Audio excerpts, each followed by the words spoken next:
বিভেদ, প্রতিহিংসা ও প্রতিশোধ কোনো জাতিকে শক্তিশালী করে না বলে মনে করেন রাষ্ট্রপতি মির্জা ফখরুল ইসলাম আলমগীর। বায়তুল মোকাররমে ঈদে মিলাদুন্নবীর অনুষ্ঠানমালা উদ্বোধনের সময় এই কথা জানান তিনি। হযরত মুহাম্মদ সাল্লাল্লাহু আলাইহি ওয়াসাল্লামের সম্প্রীতি শিক্ষায়, ন্যায় বিচার ও অধিকার রক্ষায় সবাইকে ঐক্যবদ্ধ থাকার আহ্বান জানান তিনি। বলেন, অতীতের কর্তৃত্ববাদ ও ফ্যাসিবাদ যেন আর ফিরে না আসে। হাসান মাহমুদের রিপোর্ট। ভুবনের প্রিয় মুহাম্মদ এলো রে দুনিয়া। প্রশান্তির প্রস্ফুটিত বার্তা নিয়ে মরুময় ধুলির ধরায় আলো হয়ে এসেছিলেন নূরের নবী হযরত মুহাম্মদ সাল্লাল্লাহু আলাইহি ওয়াসাল্লাম। 570 খ্রিস্টাব্দের 12ই রবিউল আউয়ালে জন্মগ্রহণ করে 63 বছরের জীবনে শান্তির সুধা ছড়িয়ে এদিনেই পৃথিবী থেকে বিদায় নেন তিনি।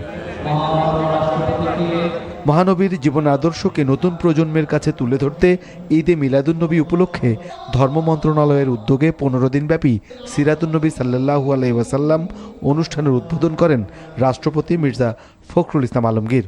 উন্মোচন করেন সিরাত স্মরণিকা। রাষ্ট্রপতি বলেন, সকল ধর্মের মর্যাদা রক্ষায় সরকার প্রতিশ্রুতিবদ্ধ।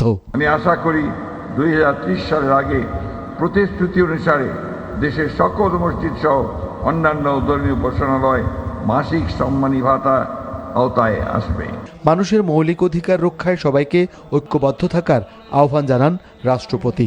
অতীতের কর্তৃত্ববাদ, ফ্যাসিবাদ ও অন্যায় যেন আর কখনো ফিরে না আসে, সেজন্য রাসূলুল্লাহ সাল্লাল্লাহু আলাইহি সাল্লামকে অনুসরণ করে এবং ধর্মের শান্তি, ন্যায় ও সম্প্রীতির মর্মবাণীকে হৃদয়ে ধারণ করে গণতন্ত্র, ন্যায় বিচার, সুশাসন ও মানুষের মৌলিক অধিকার রক্ষায় আমাদের ঐক্যবদ্ধ থাকতে হবে।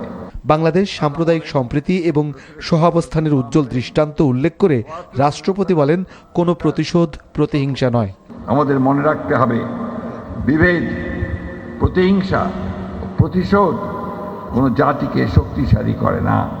ধর্মের নামে বিভেদ, বৈষম্য নয়, ইসলামের শান্তি ও মানবতার বাণী ছড়িয়ে দিই। অনুষ্ঠানের শেষে মোনাজাতে অংশ নেন সকলে।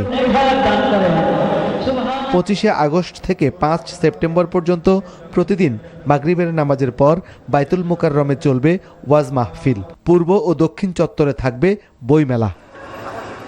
Hasan Mahmud, NTV news, Dhaka.